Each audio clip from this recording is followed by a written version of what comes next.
we would never have cash around just to have cash. I mean, we would never think that we should have a cash position of X percent. And frankly, I think these asset allocation things that tacticians in Wall Street put out, about 60% stocks and 30%, we think that's total nonsense. So we want to have all our money working in decent businesses, but sometimes we can't find them, or sometimes cash comes in unexpectedly, or sometimes we sell something, and we have more cash around than we would like.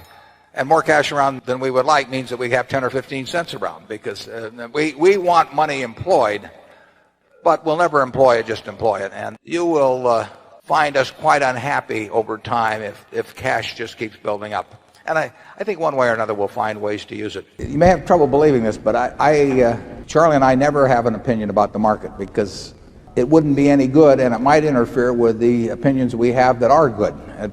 If we're right about a business, if we think a business is attractive, it would be very foolish for us to not take action on that because we thought something about what the market was going to do or anything of that sort, because we just don't know. And to give up something that you do know and that is profitable for something that you don't know and won't know because of that, it doesn't make any sense to us, and it doesn't really make any difference to us. There's nothing magic. We like to put a lot of money in things that we feel strongly about, and that gets back to the diversification question.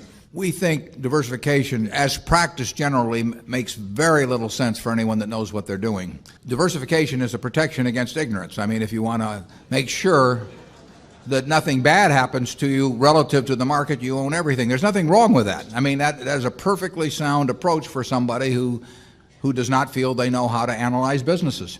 If you know how to analyze businesses and value businesses, it's crazy to own 50 stocks or 40 stocks or 30 stocks probably, because there aren't that many wonderful businesses. The problem is that the people who have written and taught about risk do not know how to measure risk.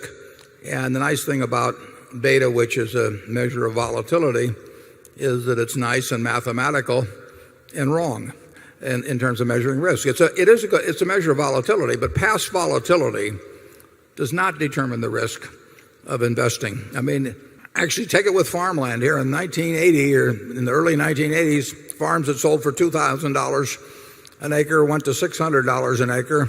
I bought one of them when the banking and farm crash took place, and the beta of farms shot way up. And according to standard economic theory, market theory, I was buying a much more risky asset at $600 an acre than the same farm was at $2,000 an acre. Now people, because farmland doesn't trade often and prices don't get recorded, they would regard that as nonsense, that my purchase at $600 an acre of the same farm that sold for $2,000 an acre a few years ago was riskier. But in stocks, because the prices jiggle around every minute, and because it lets the people who teach finance use the mathematics they've learned, they have, in effect, they would explain this away a little more technically, but they have, in effect, translated past volatility in terms of all kinds of measures of risk. And it's nonsense. Risk comes from the nature of certain kinds of businesses. It can be risky to be in some businesses just by the simple economics of the type of business you're in. And it comes from not knowing what you're doing.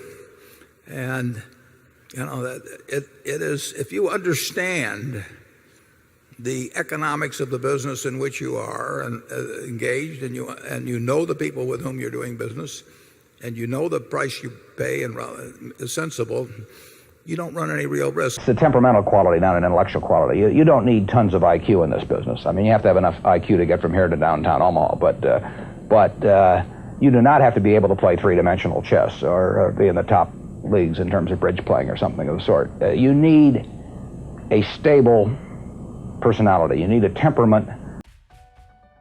Hola, ¿qué tal? Comencemos con los comentarios. Tradicionalmente en el mercado financiero se recomiendan mantener más o menos un 30-40% en renta fija, en efectivo en renta fija, y el resto invertido en acciones o en la bolsa.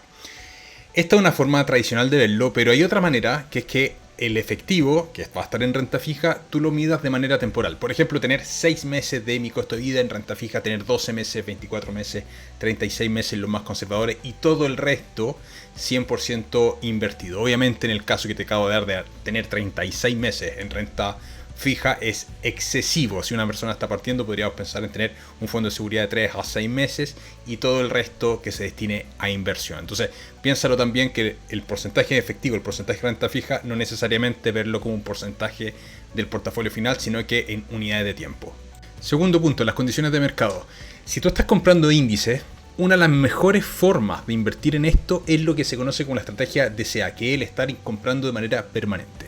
Entonces, en una estrategia DCA no importa la condición de mercado. De hecho, cuando las bolsas caen, los índices caen, es mejor. La bolsa se mueve muchísimo por corto plazo. Hay mucho ruido en el corto plazo, mucho titular amarillista que se puede dar en todas partes. Entonces, suele existir este ruido que muchas veces nos va a frenar a invertir. Pero tienes que saber siempre que si eres inversor de índice, DCA va a ser lo mejor. Y si eres seleccionador de acciones, si conoces bien las acciones que estás buscando y sabes analizarlas, que este es un punto que vamos a tocar más adelante, no debería molestarte tanto las condiciones de mercado si que conoces bien, como dice Warren Buffett, los negocios en los que vas a invertir. Este punto es muy controversial, la diversificación. Warren Buffett habla de que la diversificación es la protección contra la ignorancia. Ahora la pregunta ¿es ser malo ser ignorante en bolsa? Y la verdad es que yo creo que no, porque lo que ha demostrado básicamente la historia es que los índices son muy poco batibles. Hay inversores, obviamente, si tú eres muy bueno invirtiendo, que puedas poder obtener rentabilidades sobre el índice, pero la inmensa mayoría de las personas no. Y aquí es donde surge la gran pregunta, que es ¿cómo sabemos que realmente sabemos? Porque lo que dice Warren Buffett es perfecto, si que tú sabes valorizar acciones, que si que conoces bien los negocios, no tienes por qué diversificar. Pero la pregunta es en qué momento vamos a estar seguros de que podemos hacer eso. Entonces aquí una de las cosas que yo te podría sugerir en este punto sería empieza diversificando, empieza en índices, anda estudiando en paralelo y después empieza de poquitito a seleccionar acciones y anda sintiéndote cómodo tú, y en función de cómo te vayas sintiendo cómodo es que tienes que ir viendo si vas o no comprando más o menos acciones. Yo empecé al revés, yo partí comprando acciones y hoy día estoy comprando índices. Creo que es una mejor estrategia, de la cual hemos hablado muchísimo otros videos de eso. Ya. Riesgos. Acá hay varios puntos. El principal riesgo básicamente es no saber qué es lo que se está haciendo, pero hay otro riesgo que es latente, que es el tema de no invertir, no estar invertido, porque básicamente la inflación te va comiendo de manera permanente. El beta, que el número que estaba hablando Warren Buffett, básicamente representa la volatilidad que tiene una acción respecto a un índice. Es un número que puede ser sobre 1, 1 o bajo 1. Y bajo 1 entre 0 y 1, valor positivo, ¿ya? Una acción con un beta sobre 1 significa que la acción es más volátil que el mercado. La volatilidad del mercado es igual a 1 y una acción con un beta bajo 1 es menos volátil que el mercado. Si tú inviertes o tienes una estrategia, por ejemplo, dividendera, normalmente tu portafolio va a tener un beta menor a 1, que son las acciones menos volátiles. Si tienes un portafolio que esté en fase de crecimiento, lo más normal es que tengas un beta sobre 1. Y si quieres hacer trading, en este canal no nos gusta mucho el trading, pero si quieres hacer trading y quieres hacer trading con acciones, te recomiendo hacerlo con acciones que tengan beta sobre 1, sobre todo si quieres hacer trading intraday, porque van a tener más volatilidad las que tienen beta sobre 1. Hay un montón de páginas como investing.com que te dan los betas de cada una de las acciones que tú estás buscando. Solamente complementar que la bolsa no requiere ser altamente inteligente para que te vaya bien, simplemente requiere ser disciplinado, tener constancia, paciencia, entender que esto es a largo plazo. En la bolsa no existe, por lo menos lo que es la inversión propiamente tal, sin especulación, no existe esto de hacerse rico de un día para otro. Eso déjaselo a los gurús de finanzas que te van a hablar de eso. No, la bolsa es un mecanismo lento de ir incrementando el ahorro. La clave está en ser paciente y ser constante. No hay otra clave en bolsa, sobre todo si eres un inversor en índice. Bueno, espero que este video te haya servido. Por aquí te va a aparecer un curso de bolsa que hicimos 100% gratuito en vivo acá en el canal. Son 5 videos, son 5 horas que te van a sentar las bases súper bien, sobre todo si estás partiendo. Espero que te haya servido. Si te gustó el video, un like, eso nos ayuda a crecer un montón y muchas gracias. Chao.